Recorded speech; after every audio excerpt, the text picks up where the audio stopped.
Angie Funes, owner of Hidden Imperfection Studios. I'm Toni Jones, the owner of The Busy Shop. I'm Telecia Lyons, owner of Emerge Skin and Body Spa. I'm Joanne Velez, owner of Made Strong Cleaning Service. I am Raneisha Hunter, owner and lead therapist of Hunter's Journey Family Therapy. What's it like being a woman in business? Well, it's tough. You know, it's A through Z, you know, obstacles every single day. But we're very rewarding at the same time, having your own business. So, you know, there's a big roller coaster, but there's a lot of happiness to it, a lot of enjoyment, you know, a lot of motivation. And as long, you know, there's a lot of pros and cons, but the balance outweighs, you know, the happiness outweighs the bad. So it just keeps you motivated. It makes you want to keep on going. And then meeting other beautiful women like you know, and connecting with you just makes it even better because you know you're not alone. Being a woman in business, I think that comes with a lot of responsibility, a responsibility that I think that I've been willing to carry because I know I just don't stand alone, but also I stand for all the girls that came from the hood that felt like it wasn't possible. They needed to find a way out. So when I get to do what I do, I don't just do it for me. So, and I love that you said finding a balance, because I think it's hard to find a balance because as a woman, we just naturally just do the things. And so it's hard to delegate because we want to do the things, all of the things. So, yes. What it's like to be a woman in business with kids. It is never ending. I love what I do in the treatment room. It's my passion work. But when I go home, that's when I put on that mom hat, that wife hat, and that's the work. But it's very rewarding, very fulfilling. I do look at myself as my daughter's role model. She looks up to me. We are a family of entrepreneurs. So all of our kids, and I have a blended family, so that adds another level as well. But all of our kids have seen like their parents build businesses from the ground up and sustainable businesses, and that's how, you know, that's our income that we survive on. So having our kids look up to us is, I think, what keeps us going and teaching them something, and hopefully a legacy that it can just pass down. I'm a single mom, so to be able to be the proof to my children every day, you know, that the proof that, you know, there is a God, that you can overcome, that you can do things that you never thought you would do. I'm second generation owner, so, you know, also just being in business, it brings me a blessing that I'm able to contribute to my family's legacy and bring my kids along as well. So it just brings me a lot of strength. I'm a mom of two girls, and they're grown kids, but when they get grown, the problems just get bigger. Yeah, so I think it's just a foundation of how resilient we can be. So I think the biggest struggle for me is wearing every hat, which is the social media manager, the finance manager, the product maker, the manufacturer.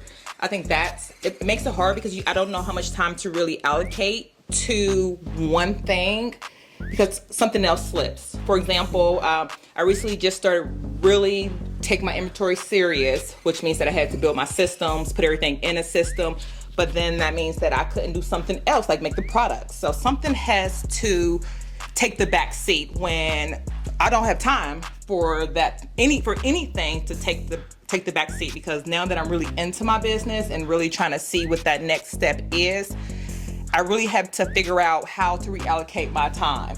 So what I've been doing is really combining things. Like if I know I need to go to the gym, but I don't want to read, that means going to the gym, walking on the treadmill, and reading. So it's really just pivoting and figuring out what I can combine to kill two birds with one stone, for example. I think that my challenges change dependent on the season of my life that I'm in, okay? And right now my challenge has been like spiritually, like as I grow deeper in Christ. I have clients that believe that talk about things that are maybe I don't agree with anymore. And it has really been a challenge for me because I really have to be mindful of my bias.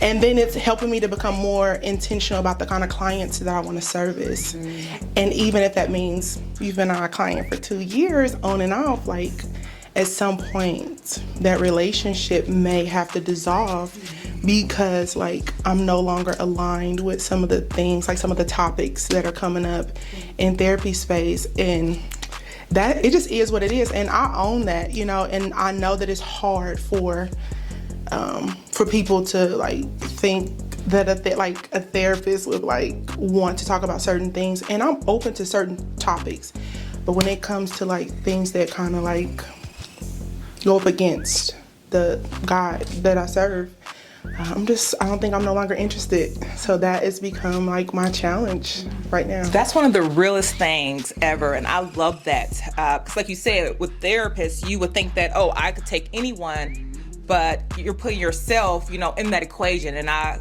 applaud you for that because that's special. I love that.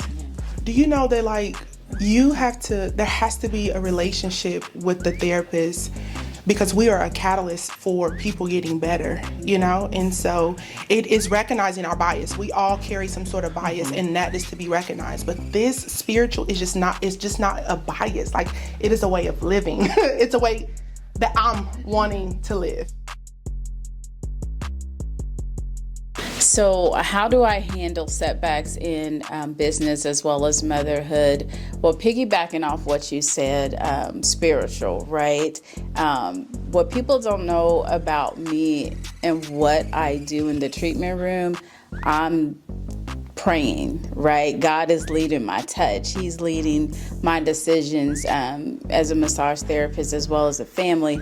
But even in business, I found myself with recently expanding the business and working with partners and other people. It's just like, you know, I have to learn how to trust others and not so much lean on my understanding. So I found myself like, I don't have a resolution for this, God.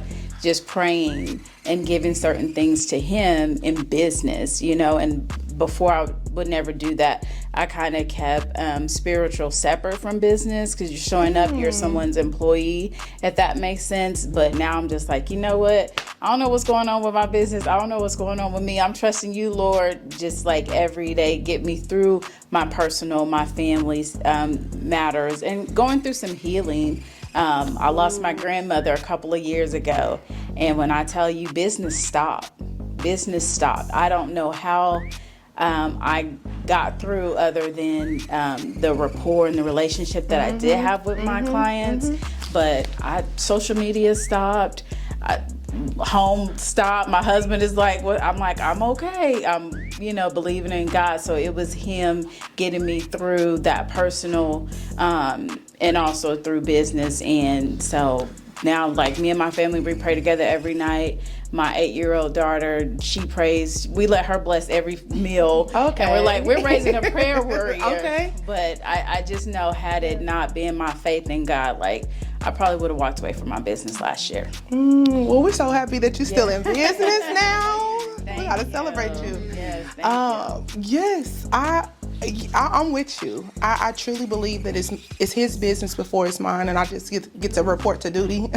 So I know that in my business, when I have challenges, I believe that like nothing is by accident. So even if it's something that's happening, like all the weather, and I gotta cancel whole days, like I don't believe that it's supposed to be that way, and that's okay.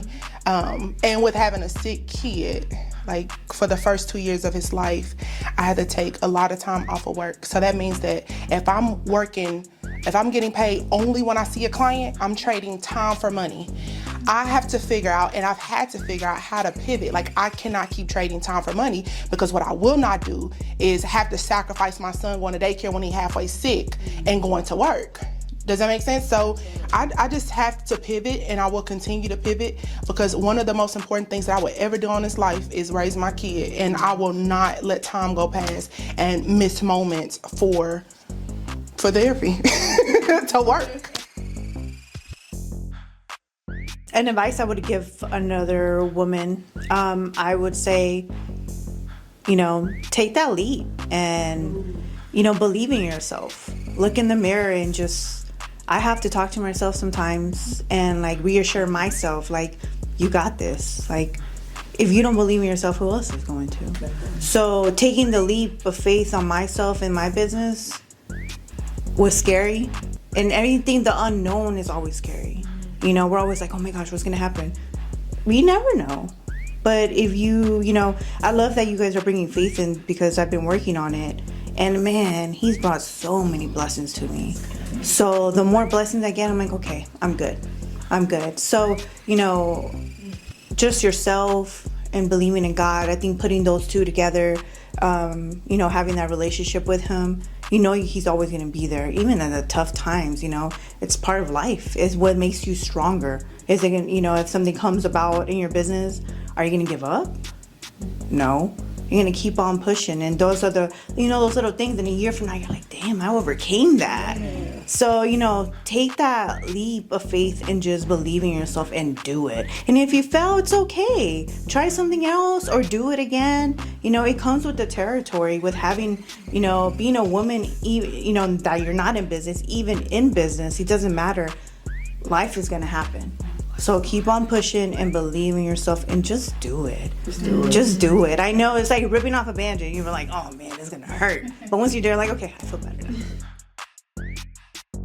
now. How I got here was I was actually in healthcare my whole life, and I was laid off during COVID and severely burnt out because of COVID. So I was just kind of swimming around here, lost in my early 40s. And my mom asked me to come with her and kind of manage so she could have more time off, because my mom's full-time job was being a teacher. The cleaning company was just something that she had built on the side. So I came to manage the girls. And my mom decided that she wanted to retire and move to Florida. So that's when we started talking about passing on the business. And I just feel very grateful that I'm able to provide employment to women who look like me, from diverse backgrounds. And I just really just strive not to only be a great boss, but to be a great leader, because they're two different things. So what got me here was I had two choices: applying to nursing school or starting my business. And after 20 years in the medical field, I was like, you know what? I'm going to choose me, and I did. Growing up with my mom, she would be there, pick me up, drop me off, dinner, and I'm, praying that I do start my family this year.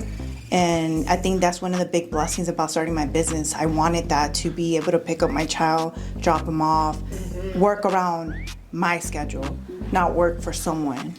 So that was the best ambition. It was like, well, I'm 37. I'm like, what am I going to do? Work 12-hour shifts and just, those, when you get home, you don't want to do anything. It takes it's draining being a nurse, but it's, of course, very rewarding at the same time. So I feel like I found that happy medium, because I still get to interact with my clients as a patient and still help them heal in a different way. So I have to find that piece in my heart to be okay with not becoming a nurse, but still having that, compassion, and still able to serve as, in a healing way. So that's how I got here. That's beautiful. Are you satisfied with? I am happy, and my business is, we're going up the ladder, slowly but surely. Slowly, but I don't want to get up there tomorrow. So slowly, yes, slow and steady. There you go. Yeah. So since B through Z is taken, why does this plan A have to work for you? This has to work for me because I put my heart, my soul, a lot of hard work. I've gave up, a degree or a career that we will call it normally. And I have a whole family behind me that support me from the beginning to end, and I cannot let them down because they believed in me. So I can't be like, oh, well, this is over. So I have to keep pushing. And for my future family. So. I got a question for you. Okay.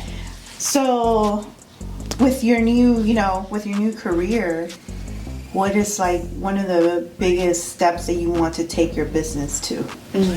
Now that you have a little bit more of time and you could do whatever you want.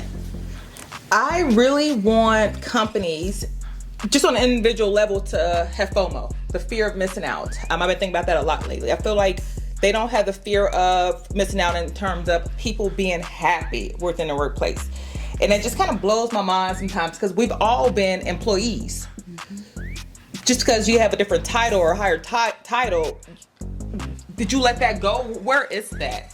So for me, that looks like just really educating people, or really just making people want to help people more. Like that's just the premise of that's the premise of every business I have done. I feel like it's always been about other people, just because we all go through so much and no one wants to go to work and take on someone else's problems, because that doesn't help anything. I go home, I'm miserable, I'll come back to my family, it's an issue with my family, I take that back to work. It's just a never ending cycle. So I would love to really just put some heart back into people, because I think we can just all use that these days. So I'm trying to drill it into people that we could care about each other, still get our jobs done. I know that sounds like I'm just kind of sometimes I feel like I'm being a dead horse, but I know we can do it. I know everyone can do it. And I feel like when we all come together for a common goal, we're just happier outside of work, happier in work. So I'm looking at the ripple effect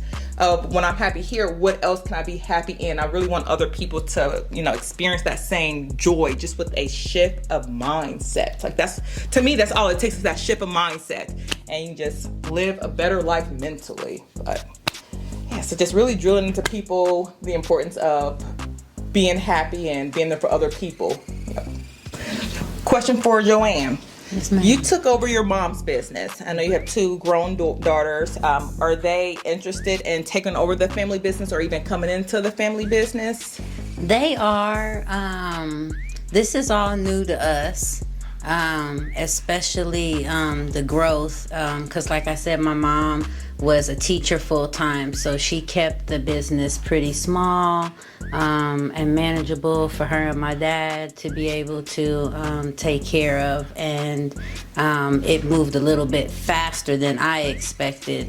I just made a year on New Year's owner, but my oldest is in healthcare right now, and she's always like, yeah, Mom, whenever you ready, I'm ready to come. But I just want them to be serious. I think it's absolutely amazing that you get to walk in the dreams of people who started this business. Like, you are like living legacy, and you get to actively walk in that. Like, parents didn't have to pass away for you to take it on. Like, they get to see you do the thing that they have worked so hard to be able to do. So like, that is so beautiful. This is like generation of just like legacy. That's beautiful. I know. I send my mom a lot of videos and things that I do, like, events and marketing events and stuff. And I can see her face. It makes her emotional, just because we didn't even think it would be here, and there's still so much more room for growth. How can we better support women in business? Be more friendly to each other, because we already have the world against us as being as women. So be more friendly, asking if they need help, because we've all been there from the beginning, when the struggle, we don't know how to start certain stuff. And, I had the fortune of Sana to help me in so many ways, and that's a blessing. So now I help a lot of other women too, because I'm like, why not? Like, I was there, why not help them now that I actually know how to do that? And just asking them, what can I help you with? Sharing their posts, just little things. It's just those small little things make our small business like it makes us happy, and it makes us, want to keep going, because like, oh my gosh, there's other people seeing me, and just asking each other, what can I help you with? And not being mean to each other, because we are mean girls, so just being a little bit more friendly to each other. That's my best advice for that.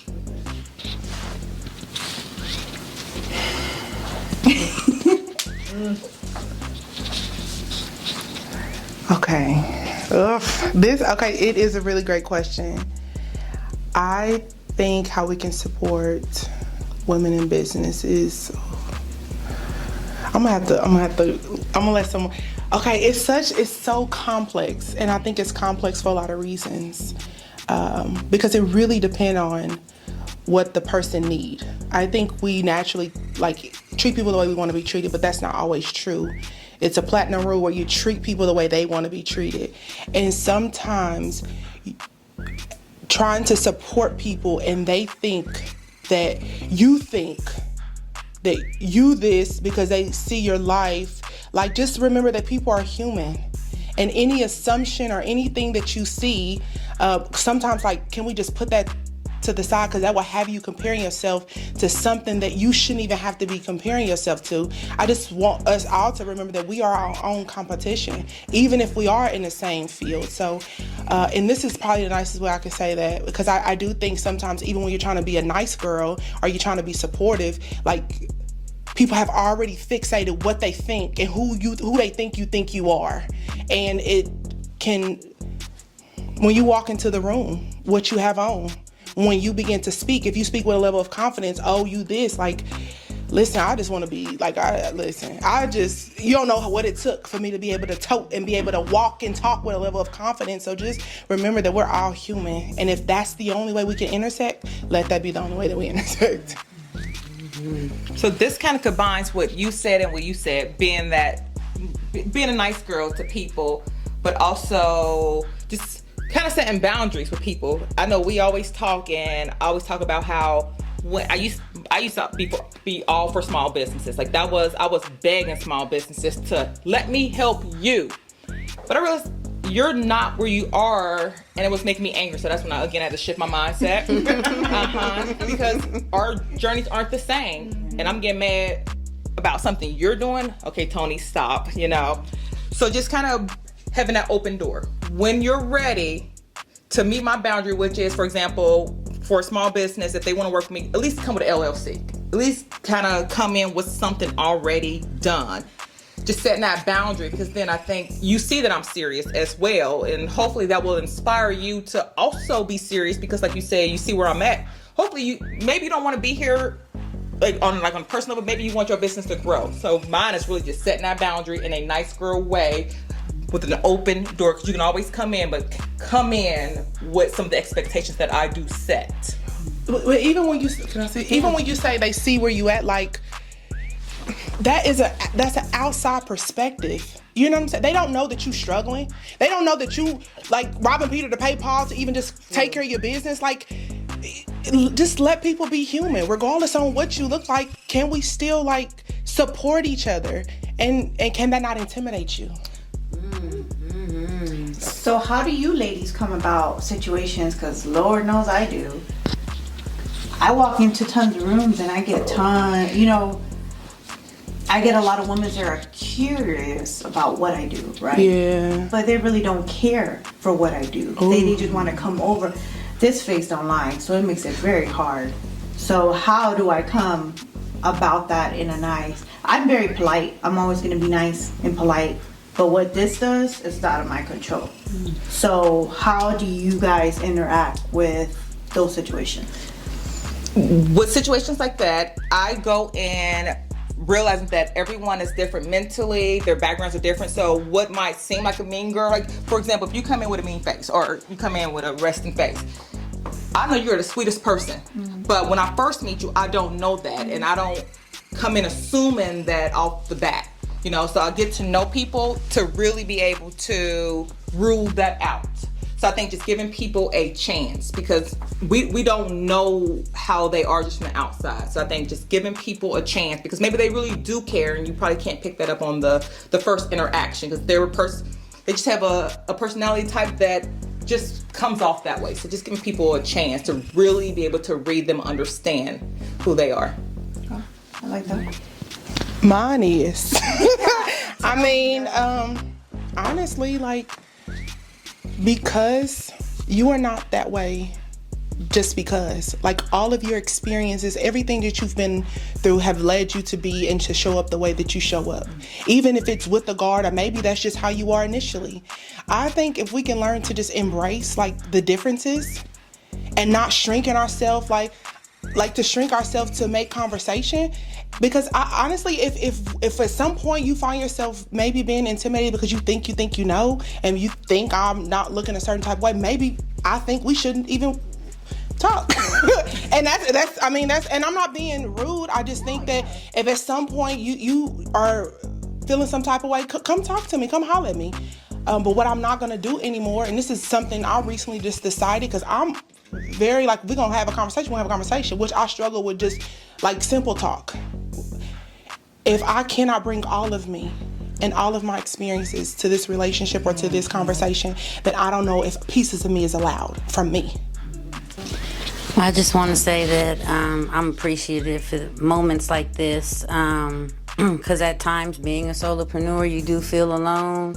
You don't know if people are sharing the same issues, and at times that's what kind of keeps you down.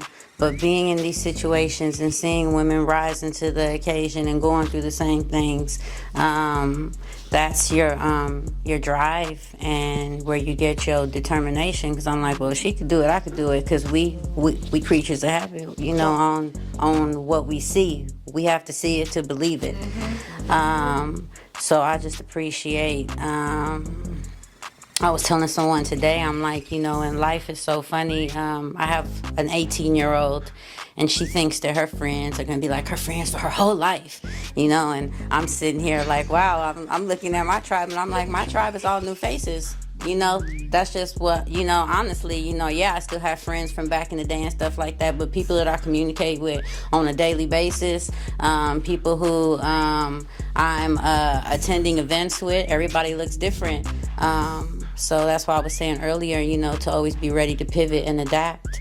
And, you know, just building that secure foundation, because even when it rocks, if it's secure, you're going to be all right. I think I'll leave us with this, that I want you to know that our footprints matter. Our footprints matter, and the legacy that we leave. Like that dash in between when we were born and when we leave this on earth, like that dash matters. So I want us to know that we are leaving a legacy, even if it's to our children, but also what we leave on, you know, the legacy that we leave to our clients and the lives that they got to be a part of our life. Like we are leaving our footprints on this earth, so and it matters.